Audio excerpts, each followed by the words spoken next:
What's going on, people? Welcome back to We Are Tottenham TV. We have beaten Crystal Palace at the Tottenham Hotspur Stadium by 4 goals to 1. Fantastic result. I'm joined by Benny Esther, Crystal Palace fan, offside pod or pod offside. And what did you think? What did you make of that game? Didn't really figure much, to be honest, mate. I weren't too fussed going into it. Weren't too fussed after it. Like it's not just Spurs or anything like that. It's just every game, mate.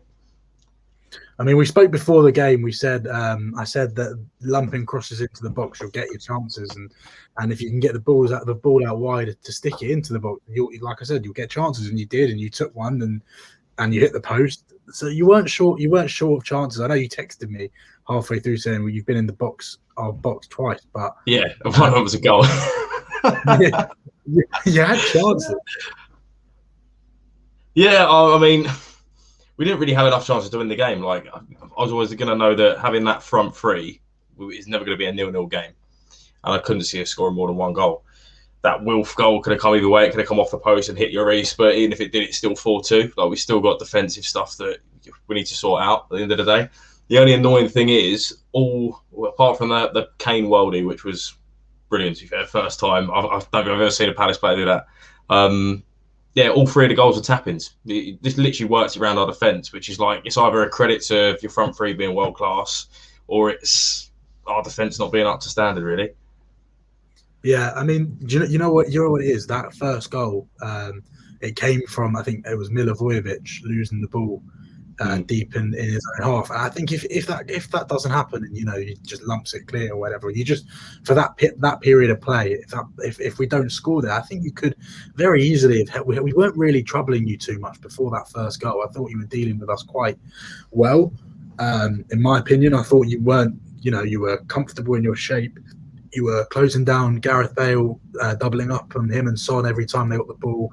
Harry Kane was dropping deeper and deeper. And it was that one mistake that meant you basically had to change your game plan to, at least be a little bit more adventurous. And then obviously, once you conceded that second in the second half, 5 minutes into the second half, it was always going to be difficult again. You sort of worked so hard to get yourself back in the game, and then you shot yourselves in the foot again. I mean, to be honest, that is literally the story of the season, mate. If we go everywhere to play a 0-0 draw, as soon as you concede and you go 1-0 down, you're no longer playing for a 0-0 draw. So you have to do something to get into the game, which is what I've always said. There's no plan B. Plan A is to go 0-0. That is literally it. And it's such a boring, frustrating way to play football. I mean, I'm never thinking we're going to Whitehall and getting a result at all.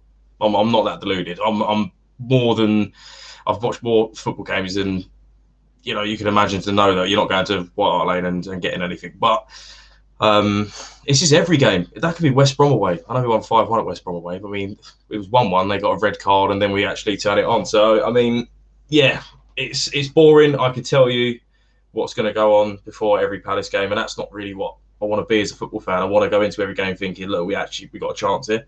But I just know that it's going to be boring. I've just wasted my Sunday night, basically. I'm happy Benteke scored. That's about it. That's literally it. I mean, yeah. Having said that about Palace defending well at times, or I mean, he didn't defend well in the end when you concede 4, but having those chances, I thought, especially in that second half, I thought we turned it on when we needed to, and I thought that was one of our better performances, especially of recent weeks. I was thinking, did 4-1? I mean, I said the other day, yesterday when we spoke, I said I wouldn't be surprised if we battered you.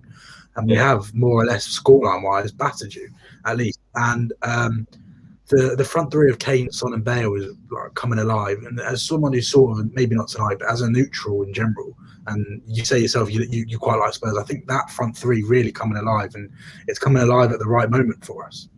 Mate, that's got a lot of potential, that front three. And when Bale come in, I'm actually quite gutted as a neutral just to see that he's only just starting to hit form now. Because imagine what you could have done if you had that front three from the start of the season, him being on top form, which is never going to happen because I know he's come from Madrid where he's not played a lot. But that is potentially one of the best front threes in world football you've got on your hands there on their day, without a doubt. Yeah, exactly. And they can cause anyone problems. And if one's not scoring, the other one is. And if the other one's not scoring, the other one is. And the other's assisting. And that's the thing. People, I mean, Heung-min Son probably didn't have let's be real, didn't have his best game by a country mile, but he still managed to pop up with an assist. And he still managed to cause problems. And he was probably maybe 50. I thought about 50%. He was pressing high and running hard, but his final ball weren't great until he got the assist. So that's the thing. It must be so hard to defend against, and when you've got defenders who like yours, that they're good, but they're players like Gary Cahill, who's in his mid-30s. They just and Cheikh Kouyaté is not a centre back. I think we just had too much for you. I thought some of our fringe players that came in did quite well. I thought Winks did quite well coming in for his first start in a while today, and Matt Doherty, who gets a lot of stick at Spurs, did well. And the centre backs, I thought our centre backs, bar the goal, did quite well. Sanchez and Alderweireld. I mean, that's it to you. Like I said at the beginning of the video, those put crosses in the box, and our centre backs don't know what to do. However, defensively, in terms of dealing with individual players, running at them and things like that, I thought we dealt with Zaha in the second half quite well. Ayew as well. We were winning second balls, and it's something that we haven't seen at Tottenham quite a lot. Is defending well, and I thought we defended the chances that you did sort of create. I thought we defended quite well. Yeah. Well, I mean, it makes you feel a little better that you thought you've actually played well today instead of us playing bad. So that's something at least. I don't think you're a difficult side to break down. We saw Man United and Arsenal both struggled against you to break you down. But we needed 3 points today, and it was an important 3 points. But where do you go from here as Palace fan? Just waiting to the end of the season, mate. Pretty much. I've had a look at our fixtures, mate. Oh, like we've still got Chelsea, Liverpool, and Leicester in the last 10. Like, I just hope to not get dragged into a relegation battle that we don't need, to be honest. But I'm literally just here just to watch individuals at the moment. It's just, that's how it's been for a while, but we'll get through it. You sound like a man that's fallen out of love with his. I'm down, mate. With football at the moment. Yeah, I'm down in the dumps. I think if Hodgson actually gets another contract, I wouldn't know. But you can't stop supporting and stop watching. It's an addiction at the end of the day, isn't it? But it's just it's just not a good place to be in, to be honest. Yeah. I can't lie. I do feel a little bit for you. It's like, like you said, if Hodgson gets another contract, then what do you do? But it's the same. It's the same at Spurs in terms of the style of football. At times, it really isn't great to watch. But with recent weeks, Jose's let the shackles off, and like we said yesterday, if you let the attackers play, if you give them the freedom, they'll cause other teams problems, and that's what we saw today. No, absolutely, mate. At the end of the day, that's all you need from your team, because your defence is okay. That's probably the bit that needs improving out of the whole team. Because the midfield, you've got quite a few players that can come in and out and stuff like that. I know Ndombele wasn't too good at the beginning of the season, but from like the few games that I've seen of him lately, he looks like he's a completely different player. Yeah, he was given a rest today, and I love him. I absolutely love him. I mean, he's turned his Tottenham career around big time. Seems to be a big character in the dressing room as well, as we saw in the touchline in that game with his blanket giving. Like you said, he's different gravy, that boy. Glad he was given a rest. We were able to give Harry. What I will say is, it must be a poor side if we're giving Carlos Vinicius minutes in the Premier League. I think that must have been only his fourth appearance in the Premier League when he joined the summer. So to give Harry Lamella's playing, mate. No, Lamella comes on quite a lot, but if Harry Kane's coming off, then that's when you know the game is done. Yeah.